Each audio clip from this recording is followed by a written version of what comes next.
Bonsoir, l'heure du journal de la rédaction de TV78. Bienvenue dans cette édition. Voici les titres de ce mardi 28 janvier. Janvier, période de recensement des données nécessaires à collecter pour chiffrer la population française. À Plaisir, comme dans d'autres communes, des agents dédiés se rendent en ce moment au domicile des habitants. Élu en 2012, il sera en course pour un troisième mandat à Magny-les-Hameaux. Le maire sortant Génération Bertrand Houillon conduira la candidature Ensemble pour Magny-les-Hameaux, une liste voulue sans étiquette. Enfin, la fête du conte continue jusqu'à dimanche à Saint-Quentin en Yvelines, une 19e édition faite de rencontres, conférences et animations. Samedi dernier, la médiathèque Jean Rousselot à Guyancourt vous faisait voyager au travers des traditions antillaises. Et puis présentation dans ce journal de la soirée des métiers et de l'orientation. Le rendez-vous revient demain mercredi à Montigny-le-Bretonneux.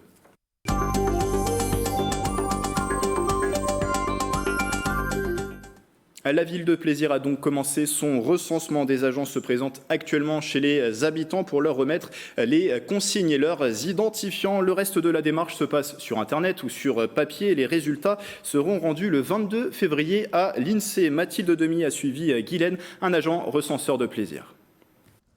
Une fois par an, pendant un mois, les agents recenseurs de la population sonnent de foyer en foyer. Cela fait 2 ans que Guylaine recense la ville de Plaisir par secteur. C'est important pour savoir si la ville de Plaisir a grandi en population, qui éventuellement servira pour gérer, agrandir les écoles, s'il faut en supprimer, en rajouter. Et aussi qui servira à savoir si l'État va devoir augmenter les subventions pour la commune. C'est parti, Guylaine commence à tourner, elle privilégie les soirées pour avoir plus de chances de rencontrer les Plaisirois. Vous avez reçu mon courrier, oui, mon avis de passage et tout et tout. Oui. Est-ce que vous manipulez facilement l'internet ou vous préférez l'option papier? Bah écoutez, je vais faire en papier, peut-être. En papier? Je peux faire en internet. Internet, ça m'arrange, ça vous arrange? Oui, moi ça m'arrange. Donc je vous donne tout ce qu'il faut. Sur papier ou par internet, les habitants choisissent leur mode de recensement. Quand Guylaine se présente aux portes, elle donne toutes les informations nécessaires pour remplir les questionnaires. On prépare nos enveloppes. Donc moi j'avais cette année 185 enveloppes. Donc ça nous permet aussi de repérer nos adresses. Donc déjà de visu, on sait déjà où on va. Et quand personne ne répond, Guylaine sera obligée de repasser pour finir son recensement. Je suis en train de remplir entre-temps un avis de passage que je vais laisser dans la boîte aux lettres en mettant un autre rendez-vous à une date précise, une heure précise à la mairie. Malgré les personnes qui ne répondent pas, rappelons que le recensement est obligatoire, Guylaine devra rendre son classeur le 22 février à l'INSEE pour qu'ils étudient les chiffres de son recensement.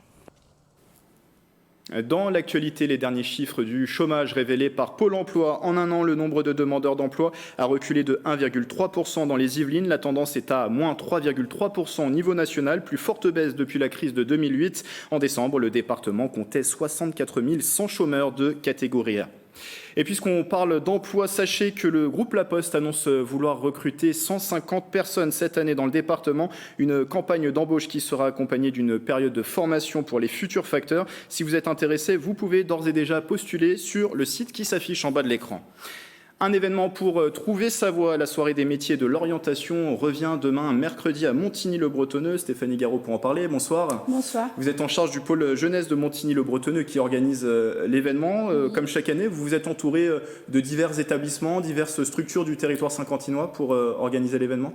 C'est en fait différents partenaires qui interviennent sur le champ de l'orientation et de la recherche autour des métiers qui sont associés à notre événement, donc le CIO d'Elancourt, donc avec des psychologues de l'éducation nationale. Nous avons aussi la Cité des métiers de Saint-Quentin, des partenaires aussi sur l'alternance avec la CCI Paris-Île-de-France et aussi des développeurs de l'apprentissage. Nous avons aussi Yvelines Information Jeunesse qui collabore souvent avec le pôle jeunesse aussi sur ces thématiques-là, et des jeunes qui viennent témoigner aussi de leur parcours c'est beaucoup plus concret et ça intéresse beaucoup les participants aussi. On y reviendra juste après. Alors cette période, la fin janvier, est forcément pas anodine. En matière d'orientation, il y a Parcoursup. Les vœux sur Parcoursup peuvent se saisir depuis la semaine dernière. C'est un moment de l'année, le mois de janvier, début février, où on commence à faire ses choix d'orientation. Oui, et nous, ce que l'on propose surtout aux jeunes, c'est d'anticiper beaucoup leur démarche pour avoir moins de stress au moment de formuler ses vœux, vraiment prendre le temps de faire une recherche sur les domaines professionnels qui les intéresseraient et pas forcément raisonner seulement en termes de matière scolaire qu'ils préfèrent. Donc c'est tout un travail avec les jeunes et aussi parfois les parents aussi pour arriver aux échéances de façon plus posée et réfléchie. Et vous parlez de stress, c'est une notion importante. S'orienter peut donner lieu effectivement à du stress. On fait des choix qui vont forcément influer sur la suite de son parcours. Est-ce que s'orienter l'esprit léger, est-ce que c'est possible? À votre avis, si on s'y prend du coup à l'avance? Je pense que c'est toujours une source de stress parce qu'on décide de son avenir. Mais c'est vrai que quand on identifie bien les structures, ressources, les sites internet où on peut trouver des informations fiables, en étant accompagné, on peut réduire le stress et vraiment prendre le temps de la réflexion plutôt que de se précipiter à la dernière minute et avoir peur de se tromper aussi. Et puis, chose intéressante, si on regarde le programme de cette soirée des métiers de l'orientation, il y aura notamment un escape game qui sera proposé qui permet de parler de l'orientation de manière ludique, oui. Justement. C'est la 3e année qu'on le propose parce que justement, pour dédramatiser un petit peu cette démarche d'orientation, on propose ce jeu auquel on peut participer en famille ou avec d'autres participants et découvrir des informations sur l'orientation de façon très ludique et un petit peu au goût du jour, puisque ça plaît à tout âge et surtout aux jeunes. Et ça fonctionne bien. Et qui pourra trouver justement des informations? On peut être collégien, ça peut être aussi un étudiant. Il y a le campus de l'Université Versailles 50 ans en Yvelines qui est aussi tout proche. Oui, justement, le service d'orientation et d'insertion professionnelle de l'UVSQ participe et donnera des informations sur les cursus universitaires. Mais on peut venir sur cette soirée à partir de la 4e, je dirais, en vraiment anticipant beaucoup sur les choix d'orientation. Mais on peut être collégien, lycéen, étudiant, voire même jeune actif, si on envisage une réorientation, une reconversion. Ça s'adresse un petit peu à tous les jeunes jusqu'à 25 ans et quelle que soit un petit peu leur démarche. Là, cette soirée permet d'avoir des informations bien complémentaires et utiles. Et vous disiez aussi parler par exemple de l'apprentissage. Il y a un pôle dédié qui sera proposé demain pour l'apprentissage.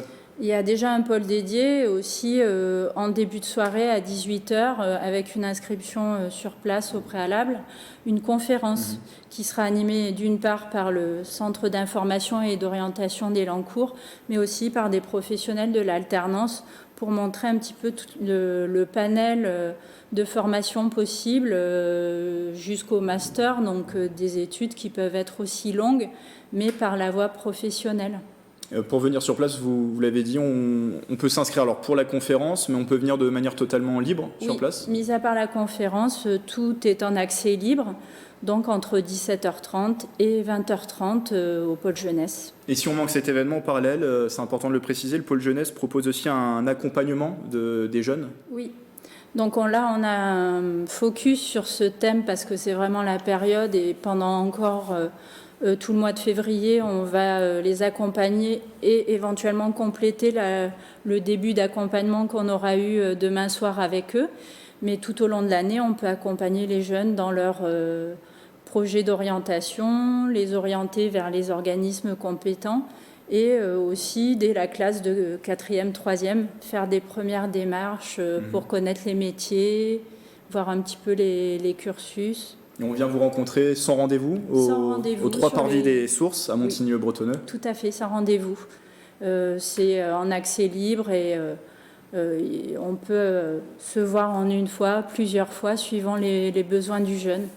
Merci Stéphanie Garot, je rappelle que vous êtes en charge du pôle jeunesse de Montigny-le-Bretonneux et donc cette soirée des métiers et de l'orientation, elle est au programme demain mercredi au pôle jeunesse justement, c'est de 17h30 à 20h30 au 3 Parvis des Sources. Cette action solidaire à présent des pompiers en faveur de l'Australie qui est ravagée par les incendies. 10 personnes dont 8 sapeurs-pompiers des Yvelines vont aller sur place afin de prêter main forte au secours. Ils partent du 6 au 21 février. Leur mission, aide aux animaux dont plus d'1 milliard sont morts, reconstruction et accompagnement des pompiers locaux, une démarche indépendante et financée en partie grâce à une cagnotte en ligne. Les propos sont recueillis par Mélanie Poquet. On sait pertinemment que depuis plusieurs semaines, ils sont à bout, ils commencent à être fatigués.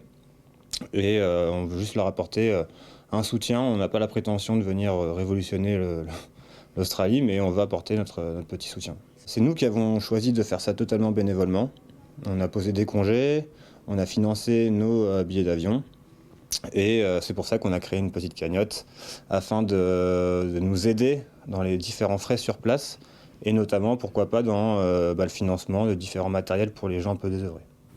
L'intervention des pompiers avait été justement nécessaire sur cet incident. Rappelez-vous, le 12 juin 2018, le RER B avait déraillé au niveau de Saint-Rémy-les-Chevreuses, faisant 7 blessés légers. Et le bureau d'enquête des accidents du transport terrestre vient de rendre ses conclusions. L'accident a été provoqué par l'érosion du remblai soutenant les rails, un endommagement provoqué par les pluies exceptionnelles tombées à l'époque en Île-de-France. Depuis le déraillement, la RATP a mis en place des actions de surveillance des zones sensibles du réseau ferroviaire.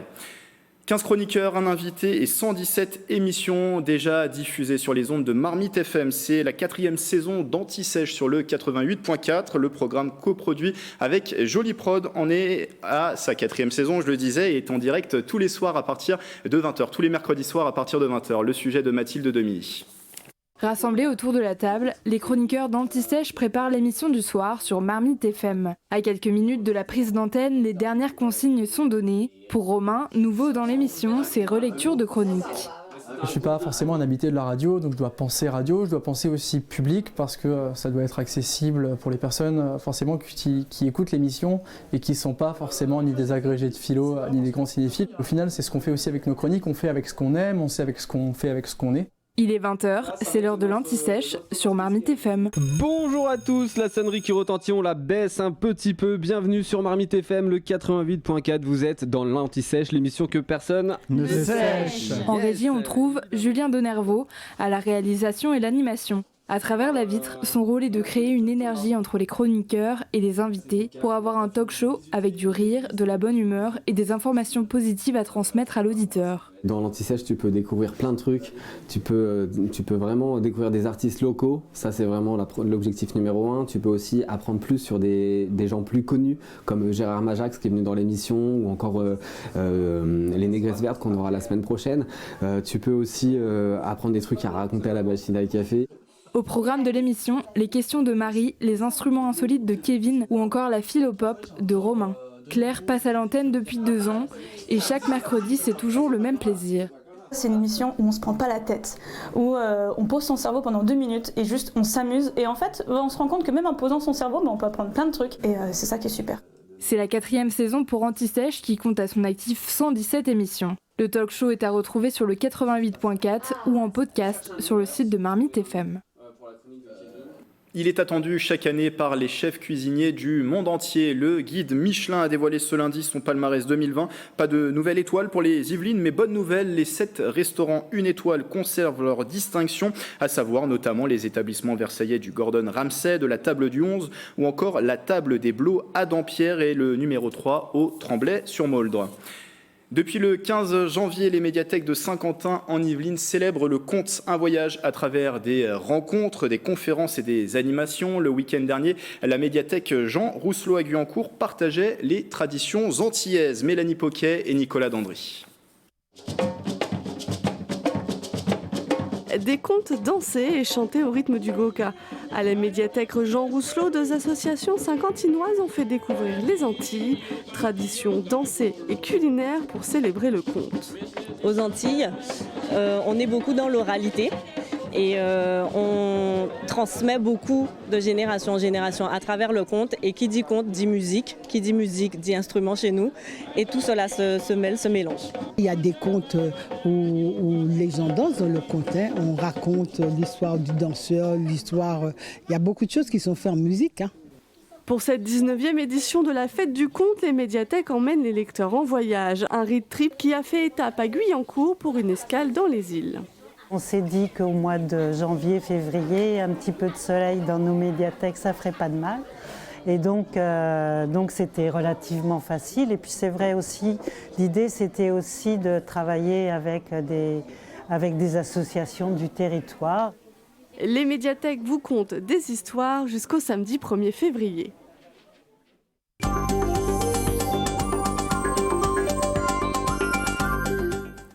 Pour refermer ce journal, la page dédiée aux élections municipales. Premier tour au programme le 15 mars prochain. Direction Guyancourt d'abord pour connaître les enjeux de la commune. Réaménagement du quartier, construction sur l'ancienne friche Thalès, ligne 18. Entreprises ont fait le point avec Michael Elmidoro.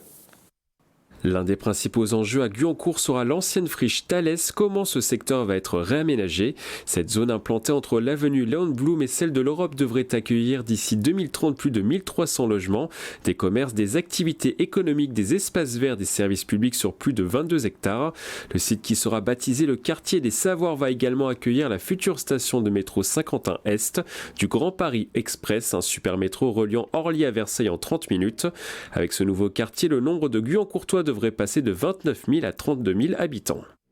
Les logements justement seront un deuxième enjeu à Guyancourt. La ville compte actuellement près de 48% de logements sociaux, 18% de plus que la moyenne des communes voisines. Faut-il aller plus loin ou réduire ce chiffre?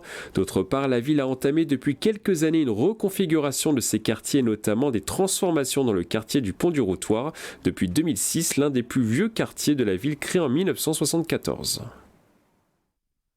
Enfin, les entreprises seront également un enjeu. La ville compte à ce jour 2536 firmes sur son territoire, presque 1000 de plus qu'en 2012. Parmi elles, des grosses entreprises comme Sodexo, le groupe Asmodée spécialisé dans les jeux de société, ou encore le technocentre Renault qui emploie près de 9500 personnes.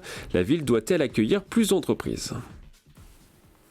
À Magny-les-Hameaux, le maire sortant sera bien candidat. Bertrand Houillon, bonsoir. Bonsoir. Vous êtes à la tête de la ville depuis 2012 suite à la démission de Jacques Lolioz. Vous serez en lice pour un troisième mandat lors de ces municipales, tête de liste du collectif Ensemble pour Magny-les-Hameaux. C'était une évidence pour vous de vous présenter à nouveau pour ce scrutin ? Une évidence, une continuité, on va dire, puisque le travail qui a été effectué collectivement à Magny avec l'équipe municipale a permis d'avancer dans des transformations de la ville, dans une continuité de services publics, dans une mobilisation des habitants. Et on propose tout simplement aux habitants de pouvoir continuer tout ça. Donc poursuivre des projets, quel bilan vous faites sur ce dernier mandat? C'était finalement votre premier mandat complet à la tête de Magny-les-Hameaux. Alors ce mandat était complexe d'un côté puisque on est face à un assèchement des finances locales et puis à des changements de périmètre de l'agglomération, de compétences aussi ou de partage de compétences entre les communes et l'agglomération. Donc il a fallu faire avec tout ça, se battre aussi pour une continuité des services publics de proximité, se mobiliser pour pouvoir permettre aux habitants d'accéder toujours à leurs services, mais aussi de pouvoir transformer la commune en termes de transition écologique, en termes de participation citoyenne, en termes de renforcement du lien social. Donc tout ça, on l'a mené avec à la fois un certain nombre d'actions faites avec les habitants et puis beaucoup de mobilisation vis-à-vis de l'ensemble des partenaires de la commune. On va parler de ces thématiques dans un instant puisqu'elles font partie de vos priorités aussi pour le prochain mandat sur lequel vous êtes candidat. Vous êtes bien sûr un homme de gauche, Bertrand Houillon, aujourd'hui sous la bannière de Génération, le mouvement de Benoît Hamon. Votre liste est pourtant revendiquée sans étiquette. Pourquoi ce choix finalement? L'étiquette importe peu à l'échelle d'une commune? L'important, c'est pas l'étiquette, c'est les valeurs qu'on défend. On met trop les gens dans des box, dans des cases. Moi, je ne défends pas un parti, je ne dépends pas non plus d'un parti. Chacun doit garder sa liberté. Par contre, il est essentiel que nous soyons attachés à des valeurs fortes, des valeurs qui permettent le progrès social, des valeurs qui permettent la solidarité, des valeurs qui permettent de vivre en harmonie avec notre environnement, des valeurs qui permettent de faire confiance aux citoyens et de les associer, de coélaborer avec l'ensemble des habitants, avec tout simplement nos voisines et nos voisins. Et forcément, à partir de là, avec ces valeurs-là, je ne vais pas demander à des gens qui veulent s'investir, qui s'investissent déjà pour beaucoup sur la commune, dans quel parti ils sont, etc., à partir du moment où ces valeurs nous réunissent. Nous avons signé ensemble une charte d'engagement qui est publique d'ailleurs, qui est sur le site d'Ensemble pour Magny, sur laquelle on retrouve l'ensemble des valeurs et puis la méthode qui nous unit. Et puis du coup, à l'intérieur de la liste et puis de l'équipe beaucoup plus large qui est notre collectif, nous avons des gens qui adhèrent peut-être dans des partis, d'autres pas du tout, des gens qui sont en tout cas très actifs au niveau de la commune et qui ont à cœur de pouvoir s'investir pour les autres. Et votre équipe, ça mixe aussi bien des élus actuels comme des nouveaux visages ? Il y a un renouvellement, forcément, et donc on a des élus qui vont continuer, en tout cas qui souhaitent continuer sur le prochain mandat, et puis des personnalités nouvelles. On a ce renouvellement classique. Alors, depuis le début de l'année, vous organisez des ateliers citoyens. Ça, c'est pour préparer votre programme pour le prochain mandat ? Alors, on a d'abord commencé par ce qu'on a appelé des cafés citoyens. On l'avait déjà organisé pendant le mandat, l'objectif étant de pouvoir partager le bilan avec les habitants, de pouvoir discuter du bilan et de pouvoir aussi entrevoir avec eux les éléments clés ou les choses à améliorer, à faire progresser ou arrêter, tout simplement. Donc ça nous a permis de finaliser notre bilan en décembre et en janvier, on est passé cette fois sur le projet et donc on a mis en place des ateliers citoyens pour pouvoir travailler donc par différents groupes sur les thématiques pour pouvoir créer le projet municipal pour les années à venir. Alors justement, la participation des citoyens, c'est l'un des 4 grands thèmes que vous défendez. Ça veut dire quoi ? Associer davantage les citoyens à la décision communale ? C'est l'idée ? Ça veut dire coélaborer avec les habitants. On a déjà engagé un certain nombre de choses pendant le mandat, on va continuer de les développer. Ces choses-là, ça a été de mettre en place des ateliers sur les différents projets de la commune. Des ateliers où les habitants volontaires ont défini tout simplement le projet, le cahier des charges et se sont investis pour la transformation de leur commune. C'est aussi sur la gestion urbaine de proximité, des réunions régulières avec les habitants pour qu'ils puissent nous relayer des informations sur la vie quotidienne dans leur quartier, tout simplement autour de chez eux pour pouvoir faire des réaménagements, pour pouvoir régler des difficultés de la vie quotidienne qu'ils peuvent avoir. Et puis c'est aussi faire participer les gens directement, comme dans le conseil de gestion par exemple du centre social, qui est le lieu d'initiative des habitants, quelqu'un qui veut créer un atelier, qui veut créer une activité pour les autres ou faire une sortie pour pouvoir emmener ses voisins, peut le faire dans le cadre de centre social. Tout ça, l'objectif c'est de l'amplifier et surtout de le rendre finalement totalement officiel, que ce mode de fonctionnement à Magny-les-Hameaux soit une norme. Alors, parlons de la transition écologique qui est l'une des autres priorités. On rappelle que la commune est membre du parc naturel régional de la Haute-Vallée de Chevreuse. Pendant votre mandat, des bâtiments ont été réhabilités, des bâtiments énergivores. Vous souhaitez également voir apparaître sur les toits de Magny-les-Hameaux des panneaux photovoltaïques, donc s'engager davantage dans les énergies renouvelables ? Là encore, on a engagé la démarche pendant ce mandat, une démarche forte vis-à-vis de la biodiversité, vis-à-vis des mobilités et vis-à-vis de la rénovation énergétique qui est un fort enjeu dans l'ensemble de notre territoire. Sur la rénovation énergétique, on a travaillé avec l'Agence locale de l'énergie du climat et on a choisi durant le mandat les 3 bâtiments les plus énergivores. Le dernier, les travaux vont commencer cette année, c'est le bâtiment du gymnase Auguste Delaune. Et bien entendu, on va continuer cette démarche. Et à côté de ça, nous avons travaillé par rapport à des énergies renouvelables. On a aujourd'hui, par exemple, notre centre technique municipal qui est alimenté par une chaudière bois. Avec le parc naturel régional, nous réfléchissons par rapport à l'énergie photovoltaïque, donc l'énergie solaire. Une coopérative citoyenne qui cherche justement des toits. Avec une coopérative citoyenne, donc qui est à l'initiative ou accompagnés par le parc naturel. Un certain nombre de réunions ont eu lieu directement à Magny. On leur prête les locaux pour pouvoir organiser tout ça. Et nous avons décidé de pouvoir leur mettre à disposition des toitures de bâtiments publics. Et aujourd'hui, donc, les études vont avoir lieu par ce collectif pour pouvoir voir les positionnements des toits, voir aussi les longueurs de fil à tirer si nécessaire, et puis finalement finaliser la faisabilité de ces éléments-là. L'objectif encore est, au-delà de rendre les bâtiments moins énergivores, de pouvoir aussi avoir des alternatives en termes d'énergie, un mix énergétique. Dernière chose, c'est aussi la transition écologique, peut-être réduire le problème de la circulation sur la commune. Vous souhaitez notamment relier le réseau cyclable existant de 50 ans en Yvelines au reste de Magny-les-Hameaux, aussi avoir davantage de bus sur la commune? Alors, sur le réseau cyclable, on a déjà progressé pendant ce mandat. Pas encore totalement, il y a encore des cheminements à régler. Nous aurons du travail aussi en termes de stationnement plus sécurisé, de déploiement aussi des offres de location de vélos. Et puis, en termes de bus, on a également progressé avec des bus express qui sont développés et qui nous emmènent vers les gares de Versailles-Chantier ou de 50 ans en Yvelines. Il faut qu'on puisse encore progresser en termes d'offres de bus, notamment le week-end et notamment le dimanche. Donc c'est des demandes que nous continuons et que nous continuerons de relayer vers l'agglomération. Et puis il ne faut rien s'interdire en termes de mobilité. Depuis longtemps, je demande maintenant une étude qui puisse nous permettre de voir la faisabilité d'un transport par câble entre Magny-les-Hameaux et Guyancourt, et éventuellement aussi depuis Saint-Rémy-des-Chevreuses pour relier donc la future gare de la ligne 18. C'est un élément qui peut être intéressant, mais qu'il faut étudier. Tout simplement parce qu'on n'agrandira pas les routes, on ne fera pas de viaduc routier, on ne fera pas de tunnel routier, et il faut qu'on passe les vallées.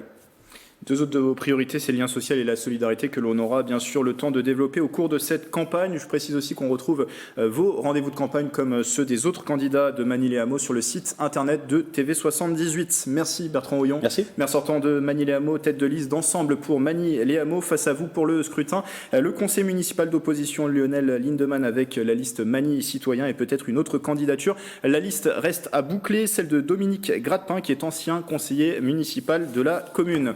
Voilà, c'est la fin de ce journal. Merci de l'avoir suivi. Belle soirée sur TV78.